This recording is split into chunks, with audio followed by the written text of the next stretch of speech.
Audio Jungle.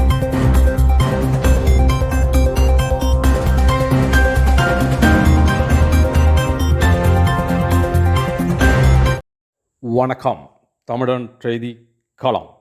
Sirkazhi புதிய பேருந்து நிலையம் ரூபாய் 8,42,00,000 செலவில் மேம்படுத்தும் பணி மாவட்ட ஆட்சியர் மகாபாரதி அடிக்கல் நாட்டி தொடங்கி வைத்தார்.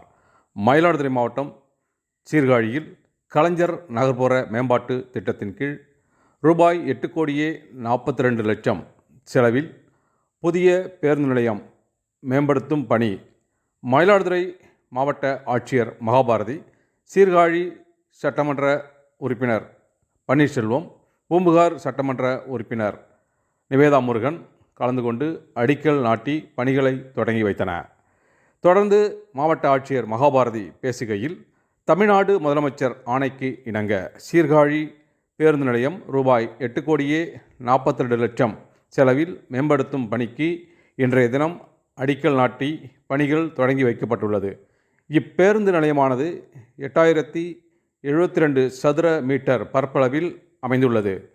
இப்பேருந்து நிலையம் உணவகம், இருசக்கர வாகனம் நிறுத்துமிடம், கண்காணிப்பு கேமரா, சுற்றுச்சுவர், சிமெண்ட் தளம், பேவர் பிளாக் தளம் உள்ளிட்ட வசதிகள் அமைக்கப்பட உள்ளது என்றார். இந்த நிகழ்ச்சியில் சீர்காழி நகரமன்ற தலைவர் துர்கா பரமேஸ்வரி ராஜசேகர், நகராட்சி ஆணையர் ஹேமலதா, சீர்காழி ஒன்றிய குழு தலைவர் கமலஜோதி தேவேந்திரன், நகரமன்ற துணைத் தலைவர் சுப்ராயன், திமுக ஒன்றிய செயலாளர்கள் பிரபாகரன், பஞ்சுகுமார், மலர்விழி திருமாவளவன், வைத்தீஸ்வரங்கோயில் பேரூர் கழக செயலாளர் அன்புச்செழியன், மாவட்ட கவுன்சிலர் விஜயேஸ்வரன், மாவட்ட பிரதிநிதி APS பாஸ்கரன் மற்றும் அரசு அலுவலர்கள், உள்ளாட்சி பிரதிநிதிகள் கலந்து கொண்டனர்.